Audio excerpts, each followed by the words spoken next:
let's talk about the Chinese fashion chain Urban Revivo, first of all. 400 locations in China and Southeast Asia, now opening here in London.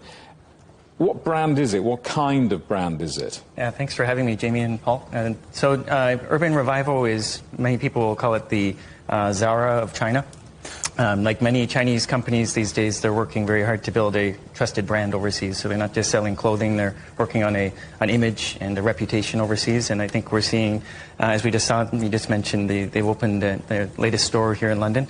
I think this news is sort of in the bigger context of China in general, building branding overseas and expanding internationally, and not just being the manufacturer of the world. They're being, in the future, I can foresee them becoming the branding capital of the world, if that makes sense, going overseas and competing with overseas brands. So I think that's what we're seeing with Urban Revivo as an example.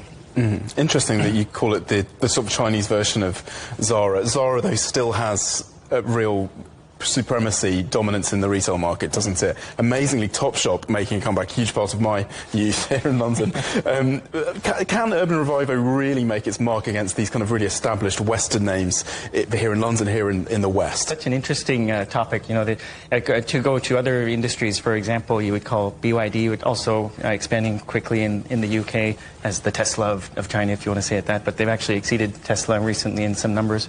So Urban Revivo, are they going to exceed Zara or exceed Western brands? It's a question mark. But whether it's Urban Revivo or other Chinese brands, I think they're going to give Western brands a run for their money in terms of business development in the future. Now, as you can tell, you're talking to two dedicated followers of fashion, the wrong end of middle age, of course, and the kind of generation probably who'd like to walk into a shop and feel the clothes. I mean, it is worth saying, isn't it, that we've reported on this programme that the story till recently was all about brands walking out of bricks and mortars premises and moving online.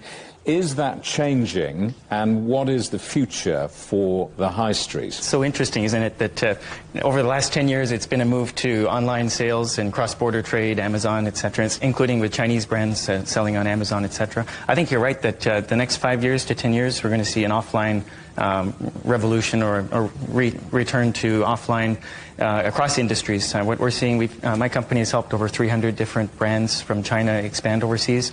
All of them, without exception, are focused on offline. Because if you want to build trust in the market, you need to meet your consumer face-to-face. And I think we're going to see that more in London in the future, too.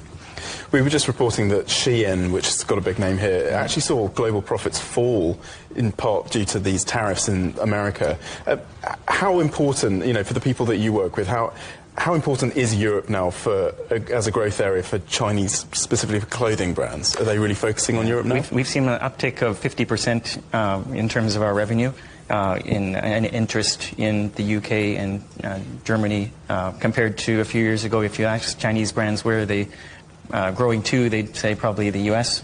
The last 2 years, because of Trump, the de minimis tax being the exemption being removed for companies like Shein, we're seeing Chinese companies expressing more interest in the UK and Europe more generally. So I think it's an interesting opportunity for the UK to seize that, and there's more to be done in terms of the diplomatic relations, but I think there's opportunities there for sure.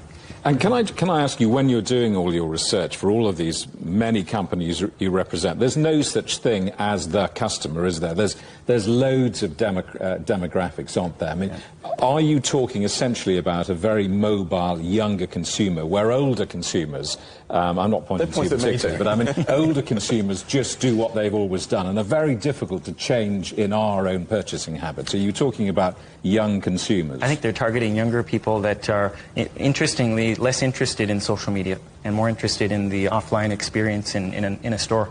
So the brand is more interested to connect with people in person, and the younger demographics are also changing how they're buying things, especially clothing where you want to touch and feel what you're buying, if that makes sense. And just a very last question. In 5 years' time, are we going to be talking and reporting about the death of online and all of us are going to rush back to buy on the high streets? I think we might be wearing Chinese-made branding suits and talking about offline stores.